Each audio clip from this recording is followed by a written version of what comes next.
Welcome to my channel. Today I want to share with you a story that might just change how you think about your own dreams. Maya had been living someone else's dream for 26 years, and she didn't even know it. Every morning she'd wake up in her downtown apartment, slip into her tailored blazer, and walk into the gleaming law firm where she worked 60-hour weeks. Her parents would call every Sunday, their voices brimming with pride. "Our daughter, the lawyer," they'd tell their friends. "We came to this country with nothing, and look what she's accomplished." But Maya felt empty. She'd sit in those glass conference rooms, reviewing contracts and preparing briefs, watching the city buzz below through floor-to-ceiling windows. Everyone around her seemed so certain, so driven. And there she was, successful on paper, hollow on the inside. The turning point came on an ordinary Tuesday. Maya was grabbing coffee before another late meeting when she saw a woman about her age setting up an easel on the sidewalk. The woman's hands moved with such purpose, such joy, as she mixed colors and brought a street scene to life. Maya found herself standing there for 10 minutes, just watching, feeling something she hadn't felt in years. Longing. That night Maya couldn't sleep. She kept thinking about those paint-stained fingers, that look of complete absorption. When was the last time she'd felt truly engaged with anything? When had she stopped dreaming her own dreams? The answer came to her in a flood of memories. Age 7, spending hours drawing elaborate fantasy worlds in the margins of her school notebooks. Age 12, begging for art supplies instead of video games. Age 16, tentatively mentioning art school to her parents and watching their faces fall. "Art is a hobby, Beta," her father had said gently but firmly. "Law is security. Law is respect. We didn't sacrifice everything so you could struggle as an artist." So Maya had buried that part of herself. She'd excelled in pre-law, graduated top of her class, landed the prestigious job.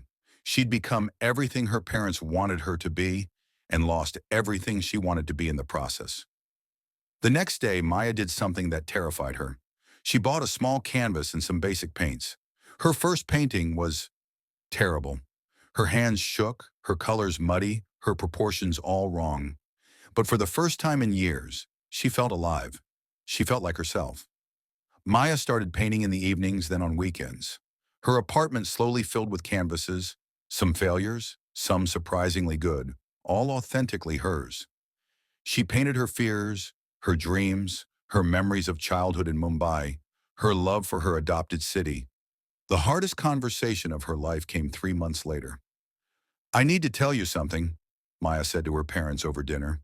Her mother's face was already tightening with worry. "I'm leaving the law firm. I'm going to try to make it as an artist." The silence stretched like a chasm. "After everything we sacrificed," her father whispered. "Because of everything you sacrificed," Maya replied, her voice steadier than she felt. "You gave me opportunities, and I want to use them to find my own happiness, not just security." The weeks that followed were brutal. Her parents barely spoke to her. Her former colleagues thought she'd lost her mind. Her savings dwindled as she tried to build a portfolio, apply to galleries, teach herself what she should have learned years ago. But something remarkable happened. The more Maya painted, the more herself she became. Her work grew bolder, more confident. She started selling small pieces online, then got accepted into a local group show. Each small victory felt more meaningful than any legal win ever had. 6 months later, Maya's first solo exhibition opened at a community gallery. As she stood among her paintings, vibrant, honest, alive, she saw her parents slip in through the back door. They moved slowly through the space, studying each piece. Maya watched her mother pause in front of a painting of their old neighborhood in Mumbai, saw her father's eyes widen at a portrait Maya had painted of them, young and hopeful, arriving in America with nothing but dreams. "I don't understand it," her father said quietly when they finally approached her. "But I can see you. I can see you in these paintings in a way I never saw you in that office." Maya's mother reached out and squeezed her hand. "Maybe," she said carefully, "maybe there are different kinds of success." It wasn't instant forgiveness or complete understanding, but it was a beginning. Today, Maya teaches art classes in the morning and paints in the afternoon. Her work hangs in cafes and small galleries around the city. She makes less money than she did as a lawyer, but she sleeps better at night. She wakes up excited about the day ahead.